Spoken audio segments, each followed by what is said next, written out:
नमस्ते, जय हिंद। बहुत बड़ी खबर, क्या ईरान ने अपने परमाणु हथियार का परीक्षण कर लिया है? ये बात क्यों, ये कयास क्यों? क्योंकि एक भूकंप आता है ईरान में 4.4 के आसपास का तीव्रता का, और अचानक से ये भूकंप का आना कई सवाल खड़े करता है। हालांकि माना यह जाता है कि ईरान जो है वो एक अर्थक्वेक प्रोन देश है, मुल्क है। उसके बावजूद भी 5 अक्टूबर को आया एक भूकंप यहां कई सवाल खड़े कर रहा है, क्योंकि जिस तरह से ईरान ने इजराइल पर 180 से ज्यादा बैलिस्टिक मिसाइलें दागी थी, उसके बाद इस 4.4 मैग्नीट्यूड का अर्थक्वेक आना, वो भी सुबह के 10:45 पर, जो तकरीबन जिसकी गहराई 12 किलोमीटर बताई जा रही थी जमीन से, उसको लेकर कई तरह के संशय खड़े हो गए हैं। क्यों हो रहे हैं, क्या हो रहा है, इस पर जरा बात करते हैं। देखिए, तमाम दुनिया के देशों के कई देशों के पास जो है वो न्यूक्लियर हथियार है। ईरान जो है वो न्यूक्लियर संयंत्र चलाता है, लेकिन वो कहता है कि वो इससे एनर्जी डेवलप कर रहा है। लेकिन शक सबको है, अमेरिका इसीलिए उस पर सैंक्शंस लगा रहा है कि वो इस तरह से न्यूक्लियर का कोई बम बना रहा है और उस पर शक है। लेकिन माना यह जा रहा है कि इस तनाव के बीच खुद को सुरक्षित रखने के लिए ईरान ने क्या किसी तरह के परमाणु हथियार का परीक्षण किया है, और आने वाले दिनों में चूंकि इजराइल का हमला सता रहा है, उस पर यहां जो इजराइल है उस पर हमला सता रहा है, हमले का डर सता रहा है ईरान को यहां से कि बदले की कोई कार्रवाई हो सकती है, उससे पहले खुद को सुरक्षित रखने के लिए क्या वो ये ऐलान कर सकता है कि वो भी अब एक परमाणु ताकत मुल्क हो गया है और जिसे जो करना है कर ले, क्योंकि अब वो जवाब परमाणु से दे सकता है। इसकी हालांकि भूमिका भी बनाई जा रही है। कैसे, क्या, बताते हैं इस वीडियो में। दरअसल 1 अक्टूबर को जो कुछ हुआ बताया ये जा रहा है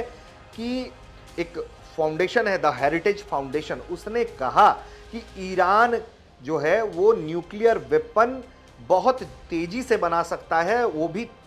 उतनी तेजी से जितना किसी ने कल्पना भी नहीं की हो। इसके अलावा जो जानकारी है कि ईरानियन लॉ मेकर्स जो हैं वो ये, उनके हवाले से कई खबर आ रही है कि एक हफ्ते के बीच में जो है बताया जा रहा है कि न्यूक्लियर बॉम्ब का जो है वो टेस्ट भी किया गया है। और ये जो बयान जिसका हवाला दिया जा रहा है ईरानी ऑफिशियल का, वो तकरीबन अप्रैल के महीने में हुआ था, और ऐसे में माना यह जा रहा है कि ईरान का जो न्यूक्लियर प्रोग्राम है वो एक एडवांस स्टेज में हो सकता है। इसके अलावा क्या जानकारी है वो ये भी है कि लगातार इस तरह पे जो सवाल उठ रहे थे ईरान पर, उसको लेकर भी अब एक नया पड़ाव आ गया। नया पड़ाव क्या आया है कि 39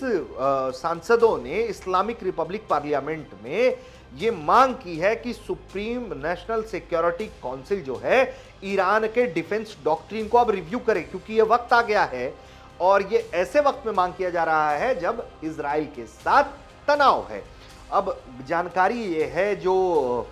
इंसान है न्यूज एजेंसी इरना की, उसके हवाले से जो जानकारी है कि हसानी अखलागी आमिरी ने, जो एक मशाद के एमपी हैं, उन्होंने कहा है कि उन्होंने और उनके 38 अन्य सहयोगियों ने एक रिजोल्यूशन जो है वो बढ़ाया है, कॉल दिया है कि तेहरान अपनी ईरान की मिलिट्री स्ट्रेटजी जो है वो जो है वो बदले और न्यूक्लियर वेपन बनाने के लेकर उस दिशा में वो कदम उठाए। और ये भी बताया जा रहा है कि लगातार जो ईरान के लॉ मेकर्स हैं वो ये बार बार बात कह रहे हैं कि ईरान को जो है वो अब एक परमाणु शक्ति के रूप में उभर आना चाहिए, हथियार बना लेना चाहिए। तो हम इसको, ये जो अर्थक्वेक आया और उसके बाद इस तरह के बयान आ रहे हैं ताकि सिक्योरिटी सिचुएशन को रिकॉल किया जाए और फिर ऐसा हो, तो माना यह जा रहा है कि इजराइल के हमले से बचने के लिए भी और आने वाले दिनों में उस पर दबाव कम हो ईरान के ऊपर, कोई दूसरा मुल्क उस पर हमले की ना सोचे, इससे बचने के लिए